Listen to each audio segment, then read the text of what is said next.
Allahumma barik wa sallim nahmadu wa nusalli ala rasulil karim amma bab adab berpuasa.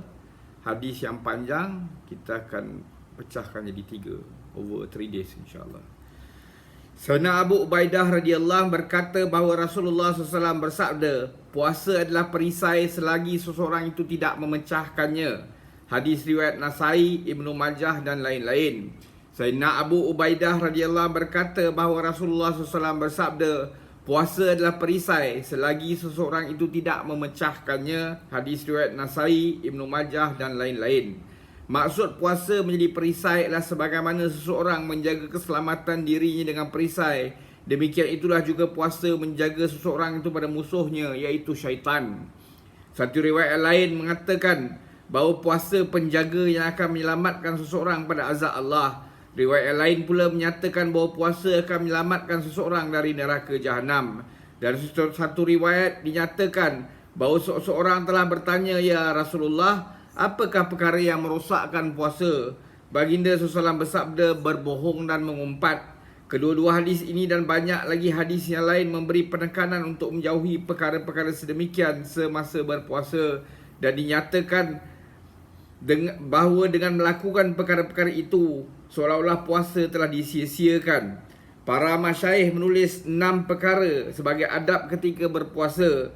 Adab-adab itu sangat perlu diambil berat oleh sesiapa yang berpuasa. Pertama, menjaga penglihatan pada memandang sesuatu yang tidak patut, sehingga dikatakan bahawa seorang itu jangan memandang dengan syahwat kepada isterinya sendiri, apatah lagi kepada wanita bukan mahram. Demikianlah juga tempat-tempat yang melalaikan dan yang tidak harus. Nabi SAW bersabda bahawa penglihatan adalah salah satu pada anak-anak panah syaitan. Sesiapa yang menjaga penglihatan kerana takut ke Allah, maka Allah akan mengurniakannya cahaya keimanan yang dapat dirasakan kemanisan dan kelazatannya dalam hati. Ahli Sufi menafsirkan apa-apa yang tidak patut dipandang sebagai perkara-perkara yang boleh mengalihkan tumpuan hati pada Allah kepada perkara lain. Kedua, menjaga lidah daripada berbohong, mengumpat, bercakap sia-sia, bercakap kotor, bergaduh dan seumpamanya. Dalam hadis riwayat Imam Bukhari rahmatullahi alaih dinyatakan bahawa puasa adalah perisai bagi seseorang itu, maka orang yang berpuasa janganlah mengatakan sesuatu yang keji, ejek mengejek dan bergaduh. Jika ada orang yang memulakan pergaduhan, maka katakan kepadanya bahawa saya sedang berpuasa. Jika dia seorang yang bodoh dan tidak boleh memahami, maka katakanlah kepada hati sendiri bahawa kamu sedang berpuasa dan tidak patut terlibat dalam perkara yang sia-sia ini.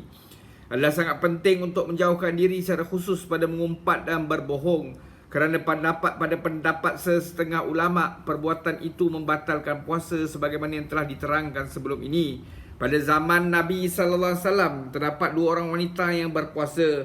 Mereka mengalami kelaparan yang teramat sangat sehingga tidak tertanggung lagi. Mereka hampir-hampir akan mati. Para sahabat radhiyallahu anhum telah bertanyakan Nabi SAW tentang mereka. Lalu Nabi SAW telah menghantarkan kepada mereka satu bekas dan telah diperintahkan mereka supaya muntah ke dalam bekas itu. Mereka berdua pun muntah dan telah keluar ketulan-ketulan daging dan darah yang dimakan mentah-mentah. Orang ramai keheranan. Nabi SAW telah bersabda, kedua wanita itu tidak makan rezeki yang halal pada Allah SWT kerana berpuasa. Namun mereka tidak berpuasa pada perkara yang telah diharamkan oleh Allah. Mereka duduk bersama dan mula memakan daging manusia dengan cara mengumpat orang ramai. Dalam hadis ini satu perkara yang lagi dijelaskan, iaitu disebabkan mengumpat puasa seorang itu akan menjadi susah, sehingga kedua-dua wanita itu hampir mati disebabkan mengumpat semasa berpuasa. Demikianlah juga dengan dosa-dosa lain. Kenyataan ini dikuatkan lagi dengan pengalaman bahawa puasa tidak sedikit pun memberi kesusahan kepada mereka yang bertakwa. Sebaliknya, kebanyakan orang-orang fasik menghadapi keadaan yang buruk. InsyaAllah kita akan sambung. Semoga Allah Ta'ala bagi kita taufik untuk kita ambil iktibar, amalkan dan sampaikan. Subhanallah bihamdi, subhanakallahumma bihamdika, asyhadu an la ilaha illa anta, astaghfiruka wa atubu ilaik. Subhana rabbika rabbil izzati amma yasifun, wassalamun mursalin, walhamdulillahi rabbil alamin. Taqabbalallah.